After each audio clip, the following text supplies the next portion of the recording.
பொன்னி வந்து வெளியே வந்து போயிடுறாங்க. அதனால வந்து ரொம்ப சந்தோஷமா இருக்காங்க பிரீத்தி. இனிமேட்டு பொன்னி ஒழிஞ்சா இதுக்கப்புறம் வரவே மாட்டா. நம்ம தான் இந்த வீட்டுக்கு மருமக இதுக்கப்புறம் அப்படின்னு சொல்லிட்டு ரொம்ப சந்தோஷப்படுறாங்க. பொன்னிய வந்து நம்ம சூப்பரா வந்து ஐடியா பண்ணி வெளியே தள்ளிட்டோம். இதுக்கப்புறம் அந்த வீடியோ வந்து பொன்னி தான் எடுத்தேன்னு சொல்லிட்டு எல்லாம் நம்பிடுவாங்க. நான் எடுத்தேன்னு யாரும் கண்டுபிடிக்க முடியாதுன்னு சொல்லிட்டு ரொம்ப சந்தோஷமா இருக்காங்க. இந்த சூழ்நிலையில இங்கே வராரு நம்ம வந்து சக்தி. சக்தி வந்து பொன்னியை தேடுறாரு. எல்லாருமே வந்து நடந்த விஷயத்தெல்லாம் சொல்கிறாங்க. அதை கேட்டு செமையா டென்ஷன் ஆகிறாரு. பொன்னி இந்த வேலையை செஞ்சிருக்க சான்ஸே கிடையாது. பொன்னி இப்படிலாம் செய்யக்கூடிய ஆளே இல்லை.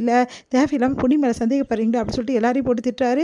பொன்னி தான் செஞ்சுருக்கா, பொன்னியோட நம்பரில் தான் போயிருக்கு அப்படின்னு சொல்லி சொன்னோன்னே அந்த வீடியோ காட்டுங்க அப்படின்னு சொல்லிட்டு வீடியோ பார்க்குறாரு. வீடியோ பார்த்து அதிர்ச்சி அடைகிறாரு.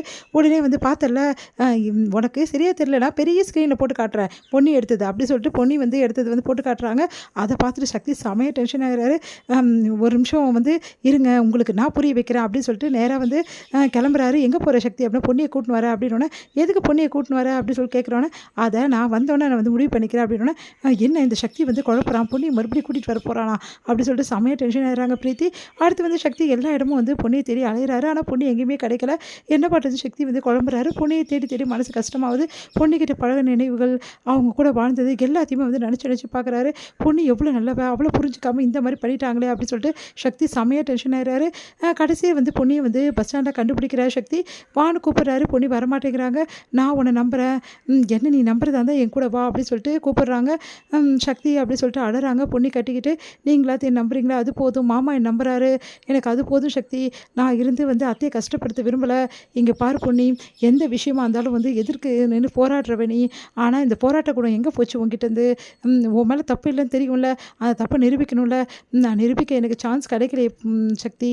நான் எவ்வளோ சொன்னாலும் யாரும் என்னை நம்ப மாட்டேங்கிறாங்களே. நான் அங்கே இருந்தேன்னா கண்டிப்பாக அத்தை வீட்டை விட்டு போயிடுவாங்க. அதுக்கப்புறம் வந்து என்ன பிரயோஜனம்?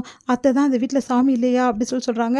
இங்கே பாரு, அத்தையும் வீட்டை விட்டு போக மாட்டாங்க, நீயும் வீட்டை விட்டு போக மாட்டேன். அதுக்கு எனக்கு தெரியும் என்ன பண்ணுறதுன்னு சொல்லிட்டு நீ வான்னு சொல்லிட்டு கை பிடிச்சிருக்க. வேணா சக்தின்றாங்க. இந்த சக்தி நீ நம்புறியா இல்லையா அப்படின்னு. நம்புற சக்தி, உங்களை நம்பாமல் நான் யாரை நம்ப போகிறேன், அப்போ வா அப்படின்னு சொல்லிட்டு வீட்டுக்கு கூட்டின்னு போகிறாரு. எல்லாருமே அதிர்ச்சி அடைகிறாங்க. செமையாக திட்டுறாங்க. ஜெயா வந்து எவ்வளோ தைரியம் தான் மறுபடியும் வந்து இவளை கூட்டிகிட்டு வருவேன், இதுக்கப்புறம் வந்து இவன் இந்த வீட்டில் இருக்கணும்னா உன் அம்மா இந்த வீட்டில் இருக்க மாட்டேன், அப்போது இந்த வீட்டில் வந்து நான் போயிடணுமா, அம்மா வந்து இந்த வீட்டில் இருக்க வேணாவா, உன்னோட அம்மாவோட உனக்கு இப்போ தான் முக்கியமாயிட்டாளா அப்படி சொல்லிட்டு கேட்குறாங்க.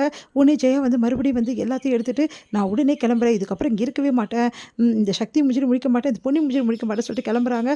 உடனே அம்மா நிற்கிறீங்களா அப்படின்னோடனே எதுக்காக என்னை நிப்பாட்டுற அப்படின்னு சொல்லிட்டு கேட்குறாங்க.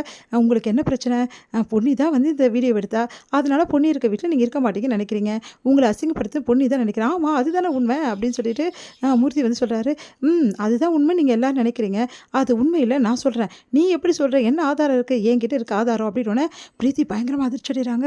அவ்வளோதான், நம்ம மாட்டணும், இதுக்கப்புறம் சக்தி என் மேலே வந்து என்ன பண்ணுவார்னே தெரியல, நான் வீட்டை விட்டு போக வேண்டியது இருக்குது. அது மட்டும் கிடையாது, சக்தி கடைசி வரைக்கும் என் மூஞ்சிலே முடிக்கவே மாட்டார், இப்போ என்ன பண்ணுறது, ஐயோ நல்லா மாட்டணுமே அப்படின்னு சொல்லிட்டு யோசிக்கிறாங்க. உடனே வந்து எல்லாரும் பார்க்குற என்ன ஆதாரம்னோடனே முதல்ல அந்த வீடியோவை போட்டு பாருங்கள் அப்படின்றாங்க. வீடியோ வந்து போட்டு பார்க்குறாங்க. என்ன தெரியுது இந்த வீடியோவில், ஒன்றும் தெரியல, எப்பவும் போல தானே இருக்குது அப்படின்னு அவங்க மாமா சொல்கிறார். எப்பவும் போல இருக்கா, நல்லா ஜூம் பண்ணி காட்டுறேன் இருங்க அப்படின்னு சொல்லிட்டு ஜூம் பண்ணி காட்டுறாங்க. பார்த்தா அந்த கண்ணாடியில் வந்து பொன்னி வந்து துணிக்காய போடுறது கிளியராக தெரியுது. அதை பார்த்து எல்லாம் அதிர்ச்சி அடைகிறாங்க. இப்போ புரியுதா, பொன்னி துணிக்காய போட்டுட்ருக்கா. அந்த டைமில் அவளோட ஃபோன் எடுத்து கார்டன்லேருந்து எடுத்திருக்காங்க. அப்போ அவளோட ஃபோன் எடுத்து கார்டன்லேருந்து எடுக்கும்போது பொன்னி வந்து ஆப்போசிட்டில் வந்து துணிக்காய போட்டுட்ருக்கா. அது நல்லா தெரியுதா? அப்போது துணிக்காய போட்டிருக்க பொன்னி ஃபோன் எடுத்து எப்படி வந்து இதை வந்து ஷூட் பண்ணா, உங்களுக்கெல்லாம் வந்து தெரியுதா இல்லையா அப்படின்னோடனே எல்லாரும் அதிர்ச்சி அடைகிறாங்க. அப்போ பொன்னி இதை எடுக்கலையா, பொன்னியோட ஃபோன் எடுத்து யாரும் இந்த வேலையை பார்த்துருக்காங்க, கண்டிப்பாக இந்த வீட்டில் உள்ளவங்க தான் பொன்னியை மாட்டி வைக்க இந்த மாதிரி வேலையை பார்த்துருக்காங்கன்னு பிரீத்தி பயங்கரமாக அதிர்ச்சி அடைகிறாங்க.